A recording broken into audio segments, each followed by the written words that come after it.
एक जवान व्यक्ति अपनी आदतों से बहुत परेशान था। उसकी बुरी आदतों की वजह से उसका जीवन एकदम अस्त व्यस्त हो रखा था। वह अपने समय की बिल्कुल भी कद्र नहीं करता था। बस फालतू के कामों में पूरा दिन यूं ही बर्बाद कर देता। किसी के भी पास बैठ जाता और लंबी लंबी गप्पे मारकर अपना और दूसरों का भी समय बर्बाद करता, जिससे लोगों की नज़रों में उसकी बिल्कुल भी इज्जत नहीं थी। वह आलसी और कामचोर भी था।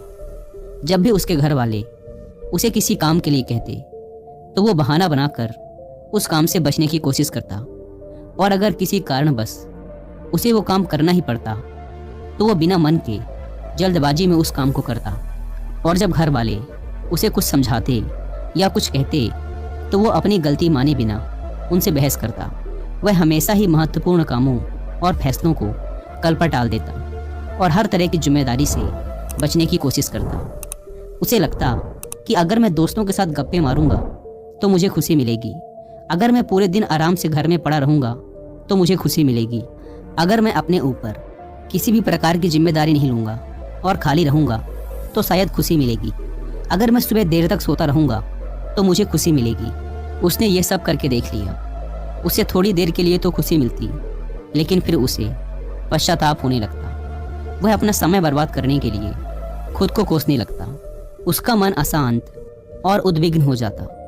धीरे धीरे वो युवक भी अब ये समझने लगा था कि उसकी आदतें ही उसकी सभी समस्याओं की जड़ हैं। वह समझने लगा था कि काम को टालने और समय बर्बाद करने से कुछ नहीं होने वाला। इससे मुझे थोड़ी देर के लिए तो खुशी मिल जाएगी, लेकिन अंत में मुझे आत्मग्लानि और दुखी होगा। उसने अपने आप को बदलने का प्रयास किया, लेकिन कुछ दिनों बाद वह फिर से अपनी पुरानी वाली स्थिति में आ गया। और ऐसा उसके साथ कई बार हुआ। वह पूरी योजना के साथ खुद की आदतों को बदलने की कोशिश करता, लेकिन कुछ दिनों में ही वह फिर से अपनी पुरानी वाली आदतों पर वापस लौट आता। अब तो वह भी हार मान चुका था। उसे लगने लगा था कि चाहे वह कितना ही प्रयास क्यों न कर ले, उसे अपनी आदतों से छुटकारा नहीं मिलने वाला। उसका जीवन तो बर्बाद है। अब उसे ऐसे ही आलस्यपूर्ण और नीरस जीवन जीना होगा। यही सोच सोचकर वह बहुत ही उदास और चिंतित रहने लगा। तभी एक दिन उसे किसी ने बताया कि गांव के बाहर वाले जंगल के नीचे एक आत्मज्ञानी बौद्ध भिक्षु अपनी कुटिया बनाकर रहते हैं। तुम उनसे मिलो। उन्होंने बहुतों की समस्या का समाधान किया है। वो तुम्हारी भी समस्या का कोई ना कोई समाधान अवश्य निकाल देंगे। हालांकि उस युवक को भरोसा तो नहीं हुआ, लेकिन वो फिर भी अगले दिन उस बौद्ध भिक्षु की कुटिया में पहुंच गया। वहां पहुंचते ही उसे असीम शांति का अनुभव हुआ। कुटिया के चारों तरफ स्वच्छता और शांति थी। कुटिया के बाहर बने एक चबूतरे में बौद्ध भिक्षु अपनी आंखें बंद किए ध्यान में लीन थे। युवक ने उनके सामने जाकर उन्हें प्रणाम किया तो भिक्षु ने अपनी आंखें खोली और चेहरे पर हल्की सी मुस्कान के साथ युवक को बैठने के लिए कहा। युवक ने अपनी सारी समस्या भिक्षु को बताई कि कैसे वह अपनी आदतें बदलना चाहता है, लेकिन वह हर बार असफल रहा। भिक्षु ने बिना कुछ बोले पूरी शांति से युवक की बात अंत तक सुनी और फिर मुस्कुराते हुए बोले, तुमने कई बार प्रयास किया, लेकिन तुम अपनी आदतों को बदलने में असफल रहे, क्योंकि तुम उन्हें सिर्फ कुछ ही दिनों में बदलना चाहते हो। तुम कुछ दिनों में ही सब कुछ ठीक करना चाहते हो, और जैसे ही शुरुआती कुछ दिनों में तुम्हें तुम्हारी मर्जी के परिणाम नहीं मिलते, तुम फिर से पुरानी आदतों को अपना लेते हो। जो आदतें इतने सालों में बनी हैं, वो सिर्फ कुछ ही दिनों में नहीं छूट सकती। इसके लिए तुम्हें समय देना होगा। और एक बात हमेशा याद रखो, बुरी आदतों को छोड़ा नहीं जा सकता, उन्हें केवल अच्छी आदतों से बदला जा सकता है। जैसे झूठ बोलने की आदत को सच बोलने की आदत से बदला जा सकता है। फिर बौद्ध भिक्षु ने गंभीर होकर कहा, आज मैं तुम्हें 5 ऐसी आदतों के बारे में बताने जा रहा हूँ, जिन्हें अगर तुमने अपना लिया तो तुम्हारी पुरानी बुरी आदतें तो छूट ही जाएंगी, साथ ही ये 5 आदतें तुम्हारी जिंदगी को चमत्कारिक रूप से बदल कर रख देंगी। युवक ने बहुत ही उत्साहपूर्वक भिक्षु से उन 5 आदतों के बारे में बताने के लिए कहा। भिक्षु ने कहना शुरू किया, पहली आदत, किताबें पढ़ना।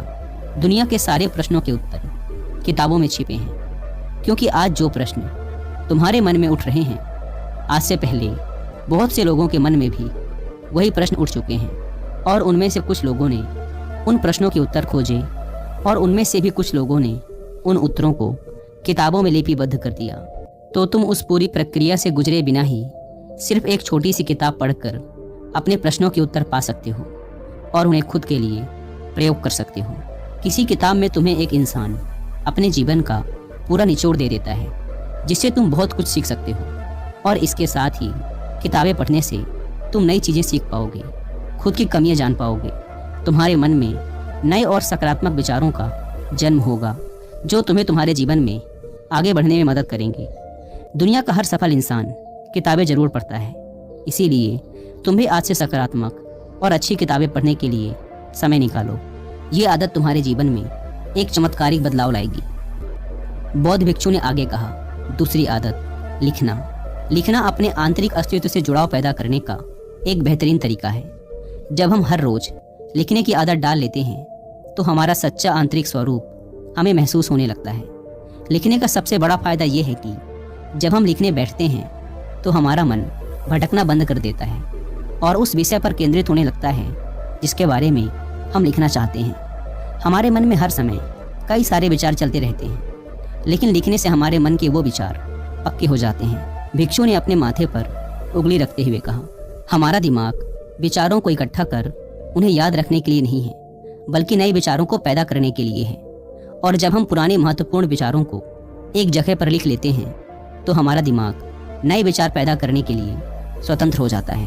हमारे जीवन में हमें हर रोज कुछ महत्वपूर्ण अनुभव होते हैं, लेकिन जब हम उस अनुभव से बाहर निकल जाते हैं तो उस अनुभव का प्रभाव कम होने लगता है या हम उसे भूल जाते हैं। इसीलिए महत्वपूर्ण विचारों और अनुभवों को तुरंत लिख लेना चाहिए, क्योंकि समय पड़ने पर हमें वो विचार दोबारा याद आए ये जरूरी नहीं। भिक्षु ने कहा, तीसरा, रोज ध्यान करने की आदत डालो। ध्यान वो माध्यम है जो तुम्हारी हर तरह की मानसिक समस्या का समाधान कर देता है। जिंदगी की ज़्यादातर समस्याओं का कारण लोगों का अतीत या भविष्य के विचारों में खोए रहना है, और ध्यान तुम्हारी इसी सबसे बड़ी समस्या का समाधान कर देता है। ध्यान तुम्हें तुम्हारे अतीत और भविष्य से खींचकर वर्तमान में ला खड़ा कर देता है, जिससे तुम खुद के सच्चे स्वरूप को महसूस कर पाते हो। इसके अलावा ध्यान करने से हमारा मन स्थायी रूप से भटकना बंद कर देता है। मन में विचारों की तीव्रता कम हो जाती है, जिससे हमारे मन में फालतू के विचार आने बंद हो जाते हैं और हम अपने काम में ज़्यादा देर तक ध्यान दे पाते हैं, जिससे हमारी सफलता की संभावना कई गुना तक बढ़ जाती है। साथ ही ध्यान करने से हमारा शरीर और मन तनाव मुक्त रहते हैं और हम अंदर से आनंदित महसूस करते हैं, जिसके परिणाम स्वरूप हमारे जीवन में खुशी और स्थिरता आती है। भिक्षु ने कहा, चौथी आदत जो पूरी तरीके से तुम्हारी जिंदगी को बदल कर रख सकती है वो है शुक्र अदा करने की आदत। जो कुछ भी तुम्हारे पास है उसके लिए शुक्र अदा करना शुरू करो। अगर हम अपना ध्यान क्या नहीं है से हटाकर हमारे पास क्या है उस पर ले आएं तो हमारी पूरी जिंदगी खुशियों से भर जाएगी। कभी ये मत सोचो कि जब मैं कुछ बहुत बड़ा हासिल कर लूँगा तब खुश होऊंगा, कुछ बन जाऊंगा तो खुश रहूंगा, बल्कि आज जो तुम्हारे पास है, आज जो अच्छी घटनाएं तुम्हारे साथ घट रही हैं उनमें खुशी ढूंढो। तुम्हारे पास रहने के लिए घर है, खाने के लिए खाना है, पहनने के लिए कपड़े हैं, सांस लेने के लिए स्वच्छ हवा है। तुम इसके लिए भी आभारी रह सकते हो, क्योंकि दुनिया में बहुत से लोगों को ये भी नसीब नहीं है। और खुशी कभी भी किसी बाहरी चीज़ से नहीं मिलती।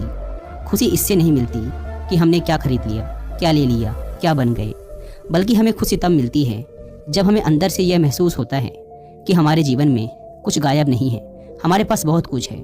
और जब हम उस पर ध्यान देते हैं और आभार व्यक्त करने की आदत हमें बार बार यही याद दिलाती है कि हमारे जीवन में कोई कमी नहीं है, बल्कि हमारे पास तो बहुत कुछ है। भिक्षु ने थोड़ा गंभीर होकर कहा, 5 आदतों में कोई एक आदत जो मैं कहूँगा कि तुम्हें जरूर अपनानी चाहिए वो है आभार व्यक्त करने की आदत, क्योंकि यही वो आदत है जो तुम्हारी जिंदगी को सबसे ज़्यादा सकारात्मक तरीके से बदल कर रख सकती है। भिक्षु ने कहा, 5वीं आदत, जो तुम पाना चाहते हो उसके बारे में पूरे विश्वास के साथ सोचना शुरू कर दो। तुम विचार करो कि वो चीज़ तुम्हें मिल गई है, फिर तुम कैसा महसूस करोगे, कैसा व्यवहार करोगे। वैसा ही व्यवहार आज करो। खुद को उस सफलता और उस चीज़ को जिसे तुम पाना चाहते हो उसे हासिल करता हुआ देखो और महसूस करो। हमारे मन में जिस तरह के विचार उठते हैं, जिन चीज़ों के ये सपने देखता है, ये उन चीज़ों को पाने की कोशिश शुरू कर देता है, उन्हें अपनी तरफ आकर्षित करता है। ध्यान रखो, कोई भी सेनापति मैदान में युद्ध जीतने से पहले उस युद्ध को अपने मन में कई बार जीत चुका होता है। इसी प्रकार सफलता हासिल करने से पहले हमें उस सफलता को कई बार अपने मन में घटित करवाना होता है। इसीलिए जो भी बनना या पाना चाहते हो उसके बारे में अपने मन में पूरे विश्वास के साथ सोचना और महसूस करना शुरू कर दो। अगर तुमने इन 5 आदतों को अपनी ज़िंदगी का हिस्सा बना लिया तो तुम्हारी ज़िंदगी चमत्कारिक रूप से बदलना शुरू हो जाएगी। इतना कहकर बौद्ध भिक्षु चुप हो गए। वह युवक भिक्षु की बातों का अर्थ समझ चुका था। उसने भिक्षु के ही सामने इन 5 आदतों को अपनी ज़िंदगी का हिस्सा बनाने का वचन लिया और भिक्षु का धन्यवाद कर वहाँ से चला गया। दोस्तों, मुझे उम्मीद है कि आपको इस वीडियो से बहुत कुछ सीखने को मिला होगा।